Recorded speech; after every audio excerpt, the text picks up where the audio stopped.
আমি অনেক খুশি কারণ আজকে আমার আব্বু আমার সাথে আসছে। সব ওমেনদের নিয়ে একসাথে কাজ করার জন্য এখানে এসেছি। আমার সাহস এবং আমার সাপোর্ট যদি বলি আমার বাবা মা। খবর আছে আমি কিন্তু বরিশালের মাইয়া। নারীর কর্মের মাধ্যমেই তার সৌন্দর্যটা প্রকাশ পায়। অন্তু ভাইয়া আপনারা কিন্তু আমার খুব ভাল লাগে। থাকাকালীনও আমি আসলে এমনি কালচারাল অ্যাক্টিভিটিসের সাথে যুক্ত ছিলাম। মিসেস হয়ে গেলেই হচ্ছে তাদের জন্য কোনো প্ল্যাটফর্ম নেই। সব জায়গাতেই ভালো পাবো, সব জায়গাতেই খারাপ পাবো এমন কিছু কখনোই থাকে না। পোশাক বা হচ্ছে যে হেজাব, এগুলো আসলে একটা বিউটি পেজেন্টে আমার মনে হয় না কোনো ব্যারিয়ার। খুবই নার্ভাস ছিলাম যখন এখানে দাঁড়ায় আছি, তখন আমি দেখছি যে আমি কাঁপতেছি পুরা। আর আমি অনেক খুশি কারণ আজকে আমার আব্বু আমার সাথে আসছে।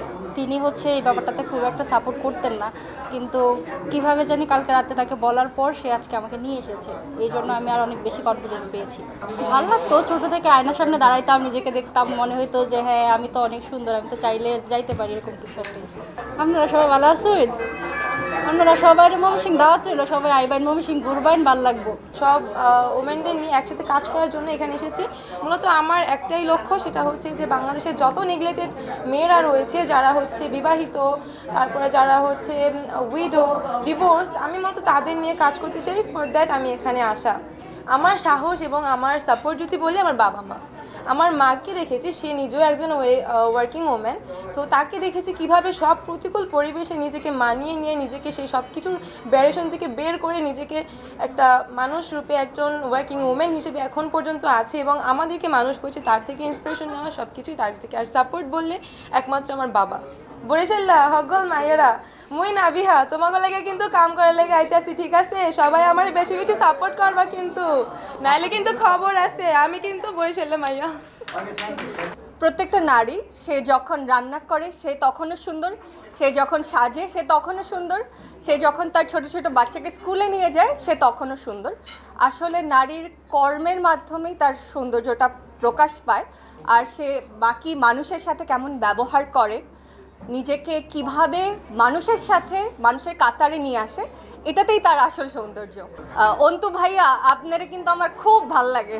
আমি আসলে মিস অ্যান্ড মিসেস এলিগেন্স দেখলাম যখন, তখন আমার মনে হলো যে মিসেসদের জন্য আসলে এই ক্যাটাগরিটা এখানেও যাচ্ছে।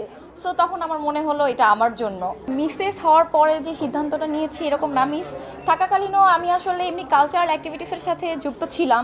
স্কুল, কলেজ, ইউনিভার্সিটি, এসবের সব কিছুর সাথেই আমি আসলে ছিলাম। সো তখন আর কি মানে এইভাবে করে চিন্তা করিনি, কিন্তু যখন মিসেস হলাম তখন আমার আসলে মনে হলো যে আসলে মিসেসদের জন্য কিছু করা উচিত।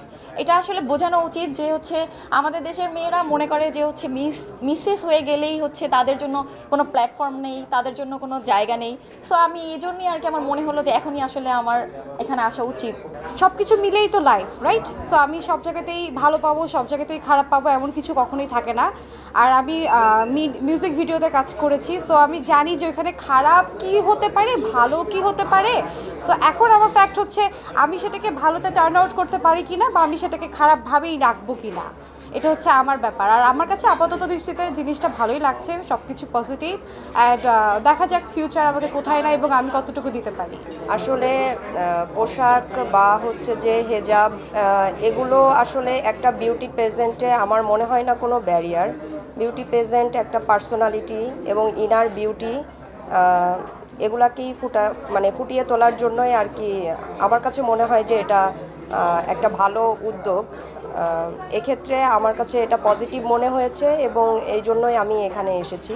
আসলে আমাকে কখনো এই ধরনের প্রতিবন্ধকতায় পড়তে হয়নি, কারণ আমি প্রফেশনালি একজন ডক্টর এবং সেখানেও আমি নিজেকে শাইন করার সুযোগ পেয়েছি। তো এই জন্য আমার কখনোই এইটাকে ব্যারিয়ার হিসেবে কখনোই মনে হয়নি। বিয়ন্ড মাই ওয়ার্কিং জোন আমি হচ্ছে যে চাই যে নিজেকে আরেকটু মানুষের কাছে ইনফ্লুয়েন্সিয়াল হওয়ার জন্য, যাতে হচ্ছে যে নারীদের জন্য আমি কিছু করতে পারি।